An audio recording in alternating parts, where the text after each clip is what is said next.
You're listening to Talkline with Zev Brenner, America's premier Jewish broadcast on the air since 1981. And now, here's your host. Welcome back to the program, Mom. Zev Brenner. Always a treat, always a privilege to have Professor Alan Dershowitz on the air with us. He's Harvard Law Professor Emeritus, author of over 50 books, and he's going strong defender of Israel. He's not afraid to speak his mind, especially during these times when you get into trouble for speaking your mind. So, Professor, welcome back. Thank you for joining us.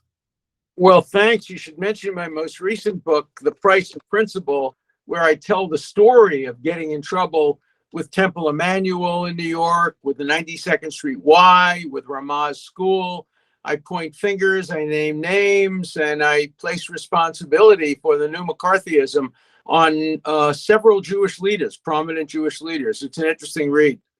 No, I definitely recommend that, and it's certainly important that your voice be out there, because one of the reasons that prompted our interview is I was watching The View, and they were talking about Martha's Vineyard, and the big story is about 48 migrants or illegals were shipped there, bus there, and the whole town is in a brouhaha, and on one of the hosts says, oh, they threw Alan Dershowitz out.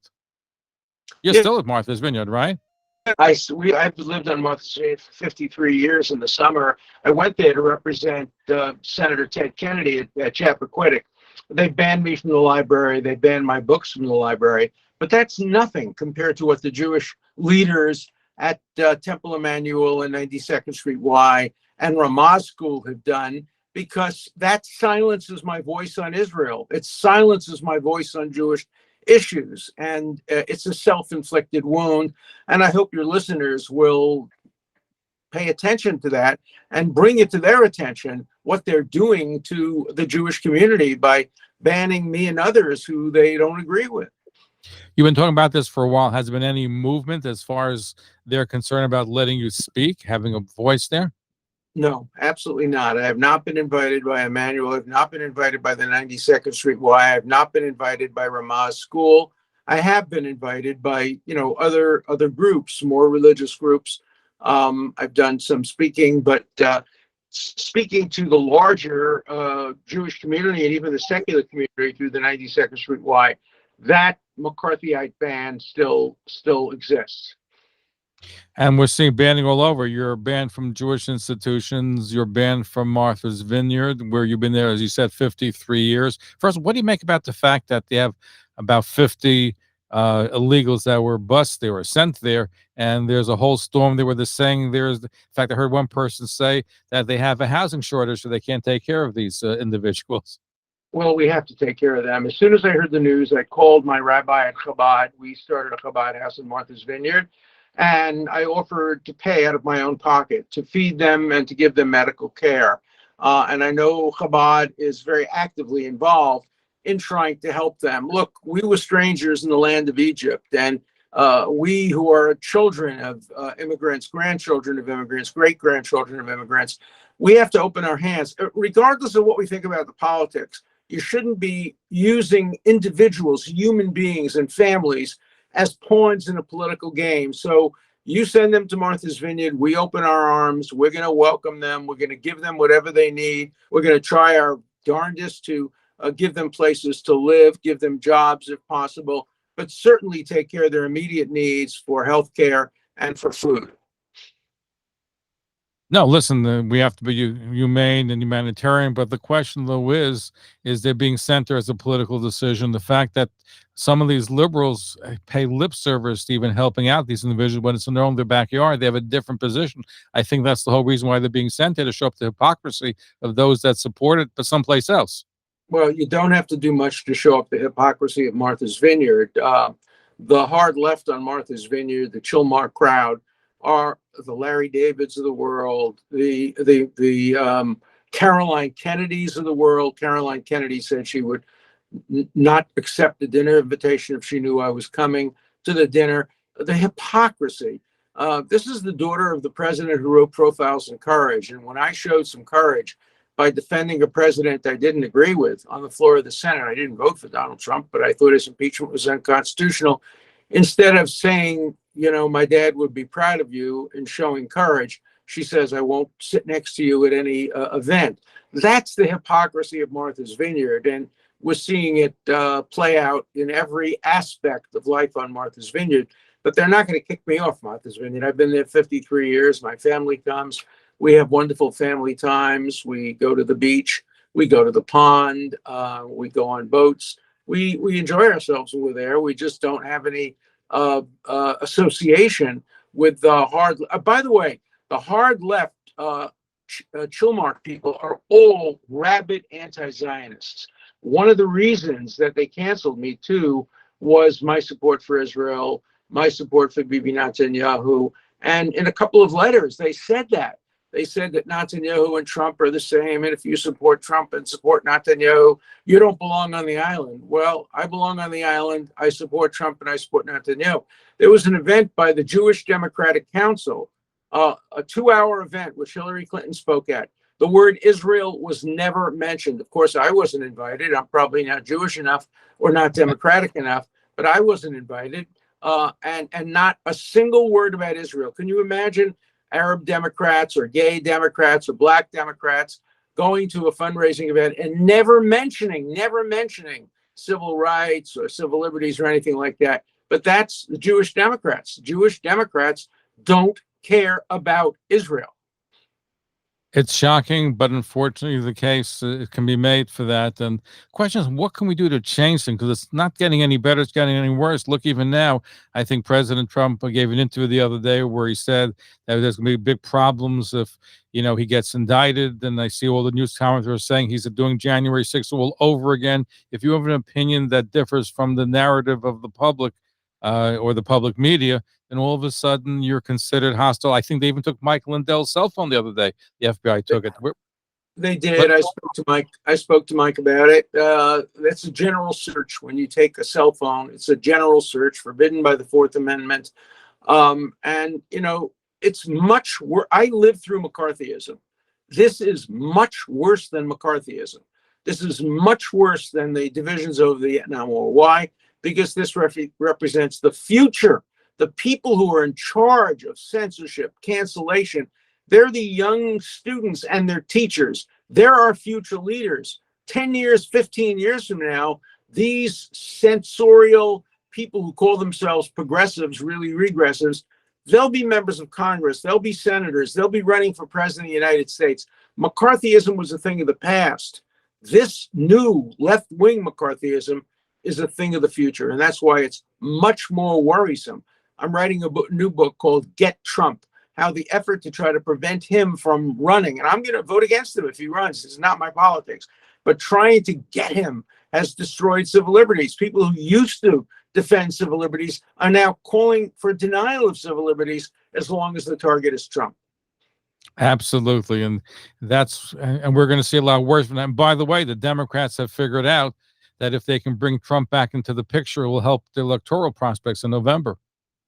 Well, I don't know. I think it's impossible to predict what November will look like, just as it's impossible to predict what Israel will look like in their election. That's what democracy is about. I'll never forget having dinner with Bill Clinton on Martha's Vineyard many years ago when he was still president, and somebody was being critical of Israel.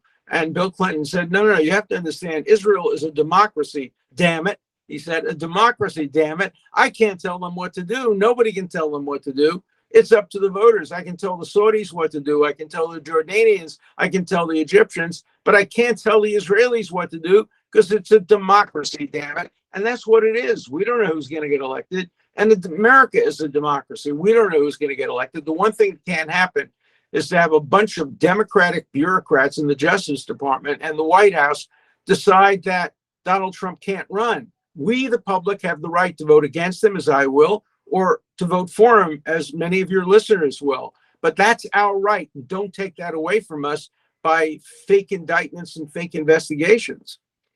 By the way, didn't you take Bill Clinton to shul? This is before you had the Chabad house in Martha's Vineyard. Yeah. Didn't you take him to the synagogue around Rosh Hashanah, Yom Kippur time? It was Rosh Hashanah. It was the first time a president of the United States had ever been to high holiday services. I taught him to sing the Shema. And we then went out to dinner afterward. He stayed at the whole service and made a speech. and talked about his support for Israel. It was a great night.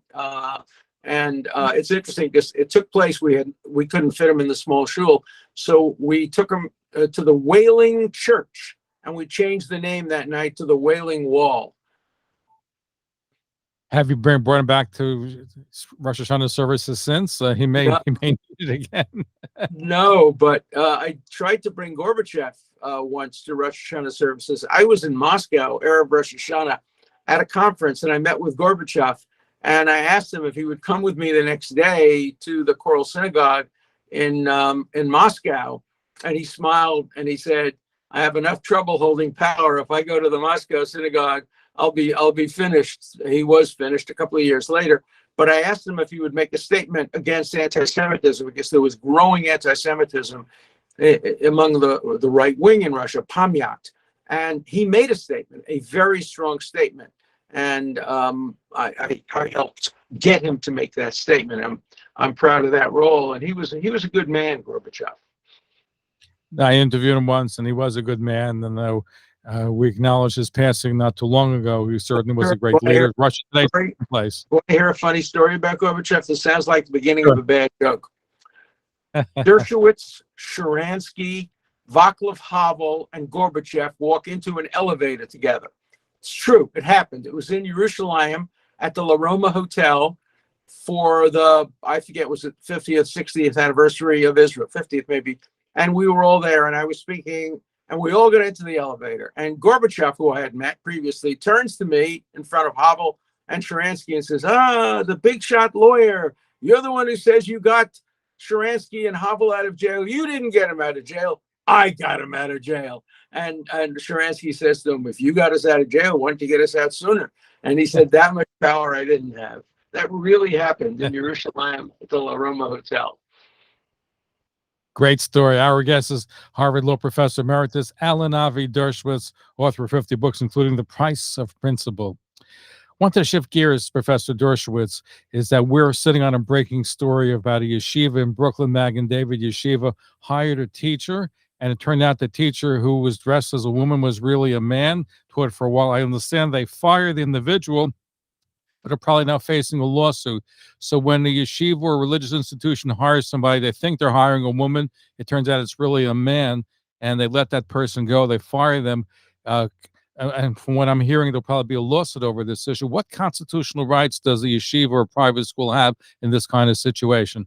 Well, it's now before the Supreme Court, as you know, in the Yeshiva University case, where the Supreme Court stayed in order and now that's what happened about that's about a gay and lesbian club at Bar. Here we're hiring a teacher. No, of course. But what you're asking me, and what generally the answer is how much authority does the government have over religious schools? And I think right now there's a majority in the Supreme Court that will say that the government can't tell religious schools who to hire, who not to hire, and what clubs can be permitted and not permitted.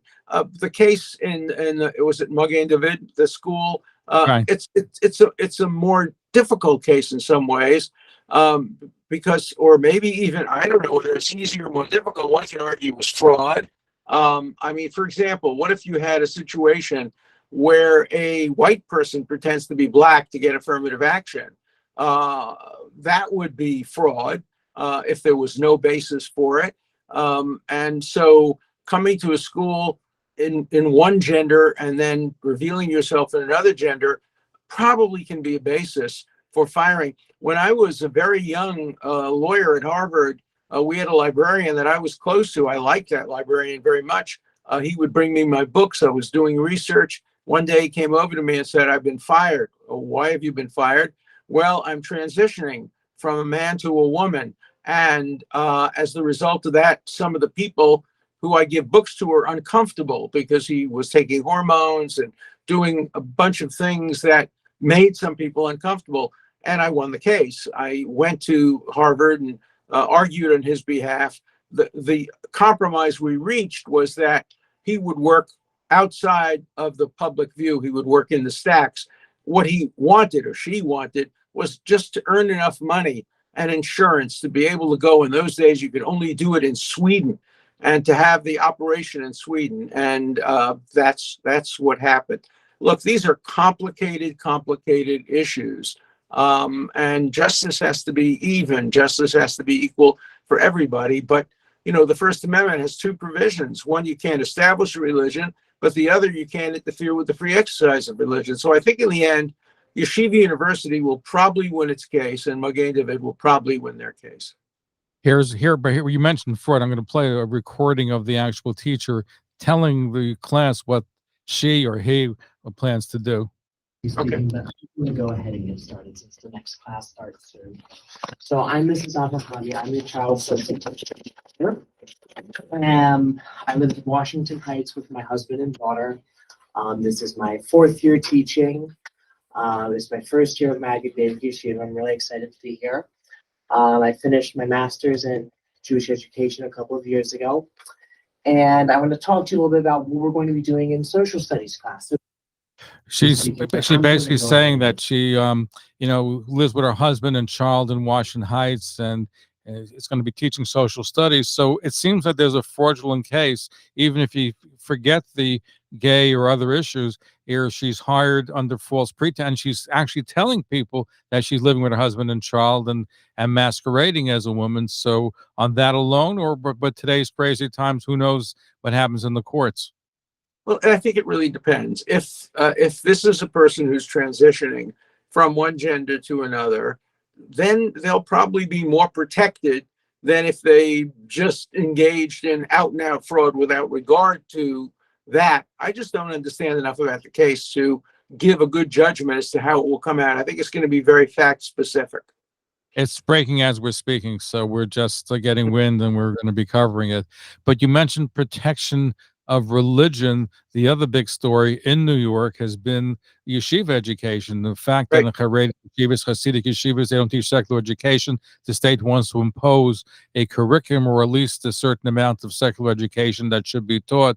What are your thoughts about that? Because I know the yeshivas are upset, saying that the government shouldn't be involved in religious schools at all, period. Well, it's going to be a hard case because the government shouldn't be involved in religious schools, except to the extent of making sure that particularly schools that get federal or state funding reach minimum standards of education. I'll tell you what my solution is.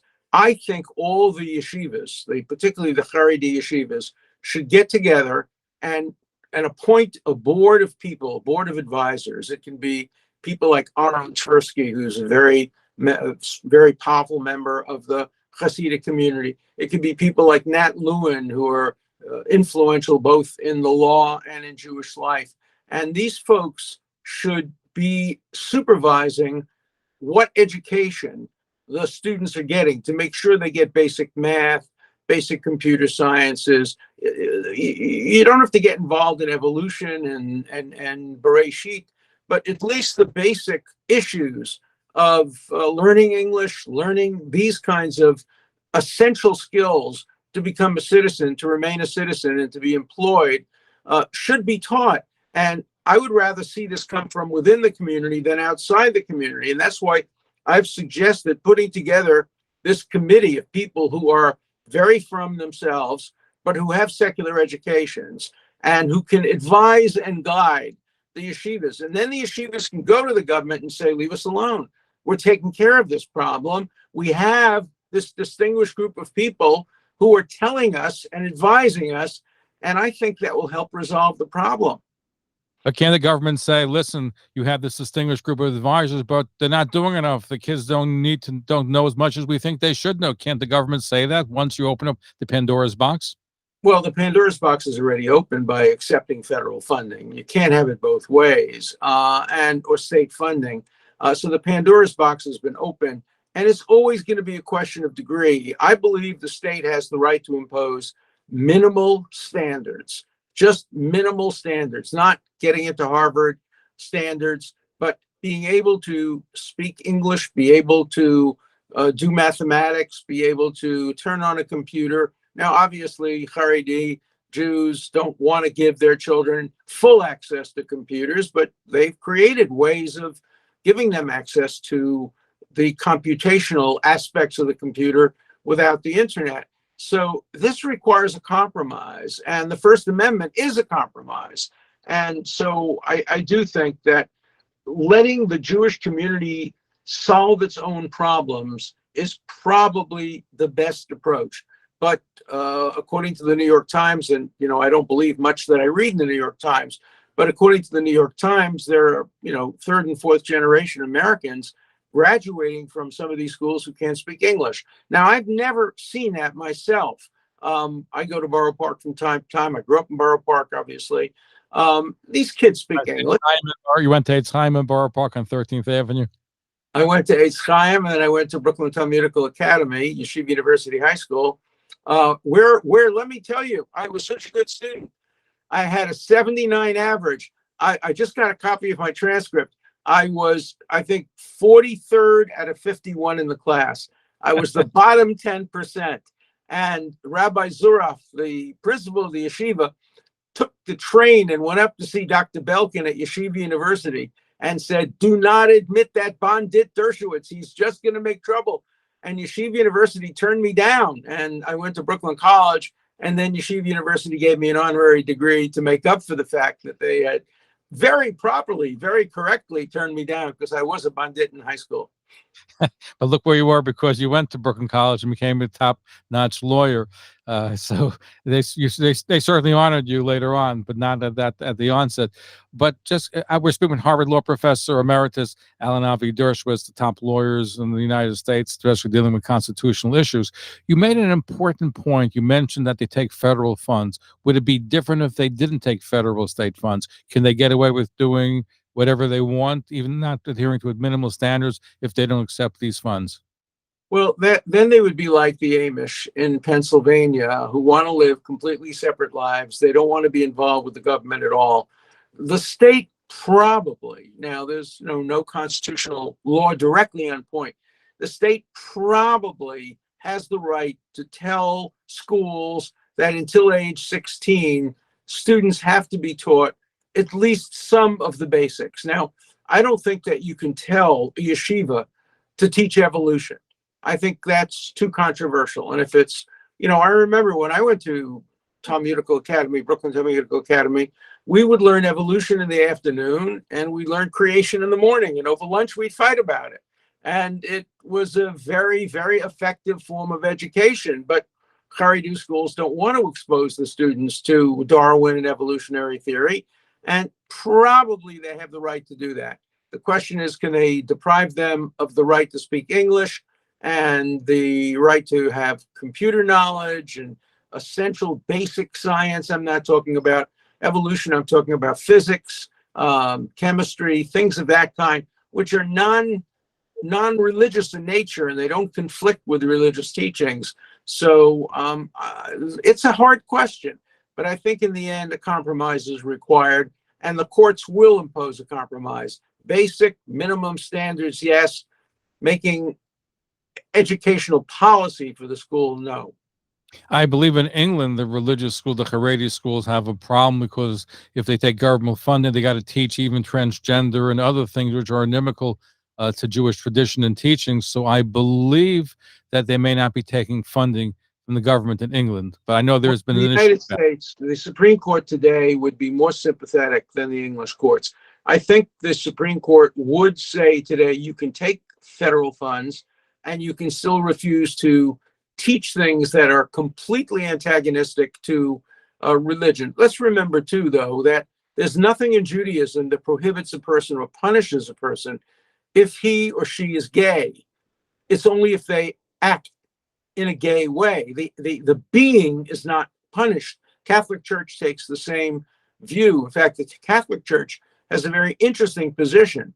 They say if you're gay, then be like a priest. Priests are heterosexual or homosexual, whatever, but they, at least in theory and in what they're supposed to do, they don't practice. They are supposed to be celibate, right? Celibate. And if you're, so the Catholic view is if you're gay, you have to be celibate. I have a cousin, Alan Dershowitz, who wrote an op-ed in the New York Times. He's a great biblical scholar. And he did a very controversial op-ed. He's now a professor, in which he said that the approach of Judaism toward being gay is a lot more complex than many people think.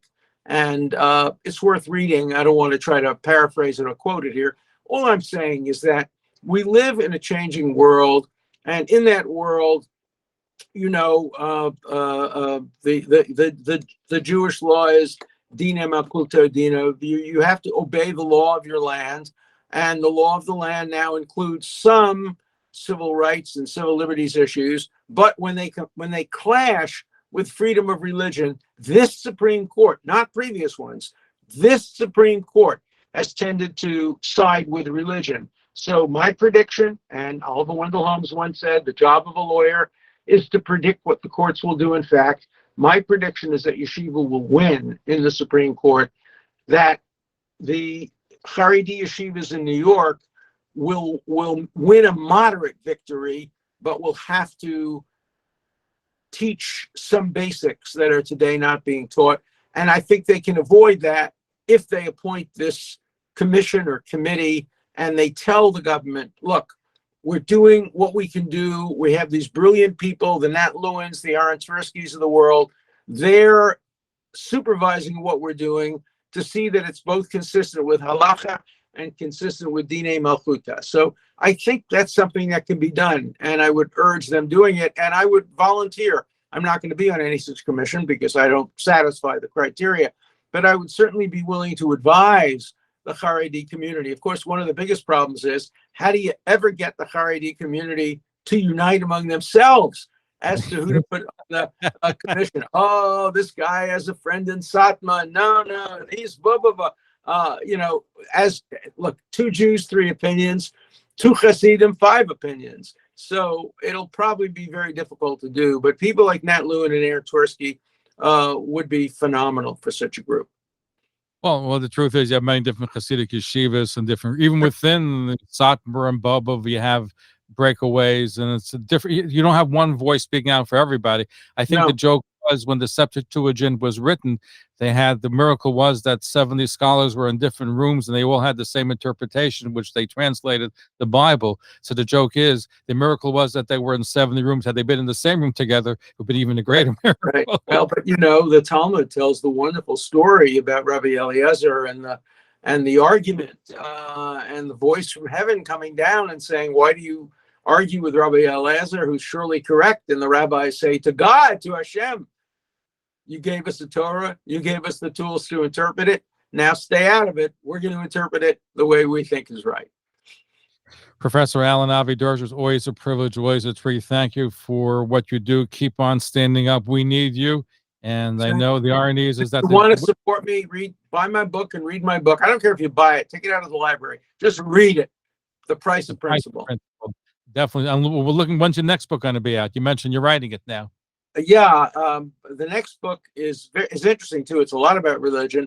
It's we haven't gotten a title yet, but my tentative title is "Who Shall Live and Who Shall Die," from obviously the Rosh Hashanah Yom Kippur services, and it's about how the law deals with life and death decisions: abortion, capital punishment, wars, terrorism, torture, a range of issues involving life and death. And I quote a lot of Jewish sources, obviously, in my book, and I hope my editor will allow me to keep the title, Who Will Live and Who Will Die, Who Shall Live and Who Shall Die, comes from, obviously, Natana Tokef, and so I would like to see that title kept. Absolutely. Now we have to lobby them. That's the American way. Thank you for being with us. My pleasure. Good. Shana Tovat, everybody. For continuous Jewish programs, TalklineNetwork.com, or our 24-hour-a-day listen line at 641-741-0389. For past shows, you can find us on iTunes, Spotify, Amazon, YouTube, Instagram, and all major podcast platforms, or jewishpodcast.org. Thanks for listening to the TalklineNetwork.com.